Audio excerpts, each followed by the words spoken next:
of problems. On a COVID. Hey. Wow, that was big words there, but I'm going to try to answer your question here. The Eagles need to stop sleepwalking through the first half of games. They've been absolutely atrocious. There is no excuse whatsoever when you have a really bright, offensive-minded head coach and you've got a great young quarterback like Carson Wentz to play as poorly as they have in the first half. In 7 out of the last 8 games that Carson Wentz has started, they have been trailing at halftime, and they've lost almost all of those games. So if they want to have success tonight, what they need to do is start fast, come out of that tunnel roaring, and score in their first drive. Well, you also talk about this West Coast. You talk about the West Coast offense. Playing in the West Coast, and Mooch, you can agree, there's scripted plays, and the first half is pretty much scripted.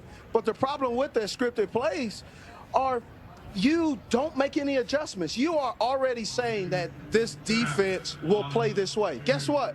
The X's and O's on that paper don't have a heartbeat. They have a heartbeat on the field, and they make adjustments. They move around. They do not do what they're supposed to do on the paper in real life. And so that is the problem. Yeah, and the crown the problem is you're starting slow. You're minus 27 in the first half on a point differential, and now you don't have the home run hitter, Deshaun Jackson. You said 7 of the last 8. That means this problem went into last year. That's why last offseason they went and got Deshaun Jackson, who we watched in this first game correct that 17-0 deficit that they were down to Washington, and then 2 bombs later, boom, boom, Deshaun Jackson. Hey.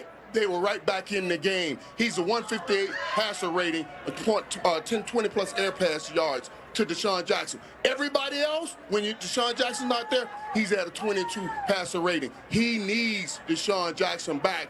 And if he doesn't have him and he won't have him tonight, that means they cannot start slow like they have the last few weeks. We've seen back-to-back weeks Carson Wentz throw